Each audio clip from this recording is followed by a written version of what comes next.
रहमानी साहब ने कहा अंग्रेज किसको क्या दे रहे थे। हमने बचपन में पढ़ा कि मोहम्मद अली जिन्ना बहुत बड़े वकील थे और उस जमाने में शायद उनकी आमदनी 4,000 रुपए पर डे से ज्यादा थी, जो आज भी बहुत बड़ी चीज है।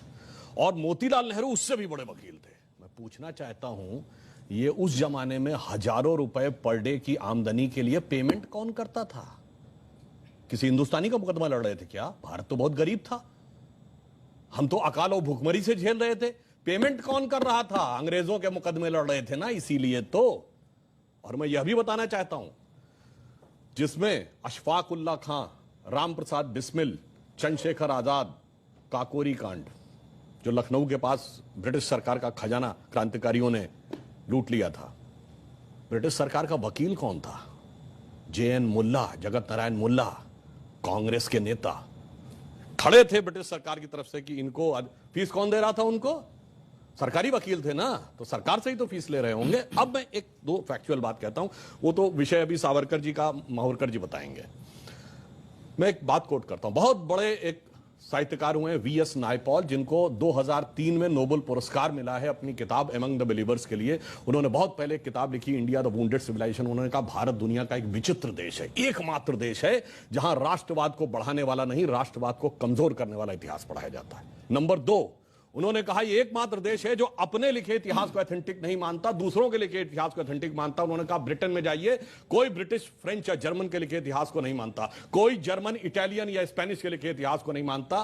कहा उससे भी बड़ा आश्चर्य यह है कि ये विदेशियों के लिखे इतिहास को ही प्रामाणिक नहीं मानता है, जिन्होंने इस पे हुकूमत की, जो इसके दुश्मन थे, उन दुश्मनों के लिखे हुए इतिहास को प्रामाणिक मानता है। कहता इससे बड़ा दुर्भाग्य किसी देश का नहीं हो सकता। अब मैं बताता हूं उसमें हुआ क्या।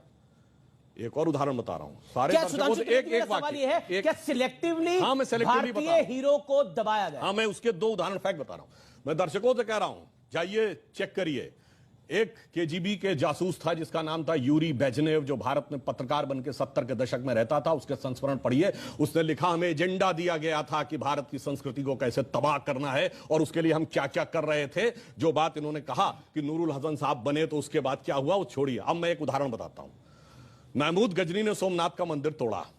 जवाहरलाल नेहरू ने डिस्कवरी ऑफ इंडिया में पेज नंबर 235 पे यह लिखा कि वो तो एक योद्धा था, उसका धर्म से कोई लेना देना नहीं था, उसने जो लूटपाट की है वो अपने किंगडम को इनरिच करने के लिए की है। जबकि हकीकत यह है कि खुद महमूद गजनवी के साथ आए हुए उसके राइटर उतबी, उसने अपनी किताब तारिकुल यामनी में लिखा है कि जब उसने मंदिर पे कब्जा कर लिया और उसके पास राजा और पुजारी पहुंचे कि ये शिवलिंग मत तोड़िए, इसके लिए हम 1 करोड़ स्वर्ण मुद्राएं देने को तैयार हैं, और उसके सलाहकार गए तो जानते क्या जवाब दिया महमूद गजनी ने?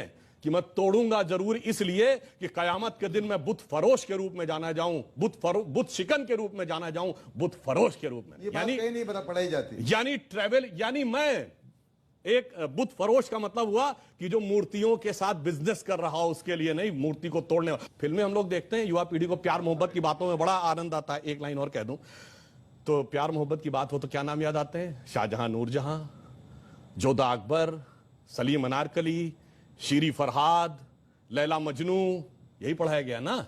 जबकि एक मुगल बादशाह बताइए जिसकी 1 दर्जन से कम ऑफिशियल बीवियां रही हूं, और एक भी बादशाह बताइए कैसा प्यार था तो 10-10 के साथ हो जाता था। स्त्री के प्रति समर्पित निष्ठावान प्रेम का प्रतीक 3 पीढ़ियों से हमारे दिमाग में ऐसे भर दिया गया कि बच्चे से पूछिए तो उसे यही याद आता है। इसे कहते हैं एजेंडा। और एजेंडा सिर्फ एक तरफ नहीं था। इंडिया गेट के सर्किल पे घूम जाइए, बाबर रोड, हुमायूं रोड, अकबर, वो सब तो अलग है। आपको मानसिंह रोड भी मिल जाएगी, मगर राणा प्रताप रोड नहीं मिलेगी।